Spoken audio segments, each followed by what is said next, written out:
এক সাধু আর তার শিষ্য কোথাও যাচ্ছিল, প্রচুর খিদে পেয়েছিল, রাস্তার পাশে যা কুঁড়ে ঘর দেখতে পেয়ে সেখানে গেল।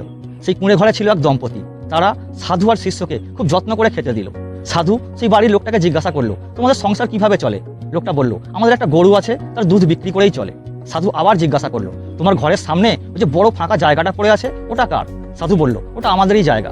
সাধু রাত্রে থেকে গেল আর মাঝরাতে উঠে সেই গরুটাকে নিয়ে চলে গেল। শিষ্যর মনে প্রশ্ন জাগলো যে সাধু এমনটা কেন করলো। বেশ কয়েক বছর পর শিষ্য সেই লোকটার সাথে দেখা করতে এলো। দেখলো তার কুঁড়ে ঘরের জায়গায় এখন বিশাল প্রাসাদ প্রমাণ এক বাড়ি। তার বাড়ির সামনে যে ফাঁকা জায়গাটা ছিল সেটা পুরোটাই এখন ফলের বাগান। শিষ্য জিজ্ঞাসা করলো, এটা কিভাবে সম্ভব হলো? সেই লোকটা বলল, যেদিন রাত্রে আপনারা চলে গিয়েছিলেন সেদিন আমার গরুটাও কোথায় চলে গিয়েছিল। তখন আমি কিছু টাকা রোজগার করে ওই ফাঁকা জায়গাতে ফলের গাছ বসিয়ে দিই। সেই থেকেই আজ আমি ধনী হয়ে গেছি। যদি সেদিন গরুটা চলে না যেত আমি জানতেই পারতাম না আমার মধ্যে এত সম্ভাবনা আছে, আমার দ্বারাও এত কিছু করা সম্ভব।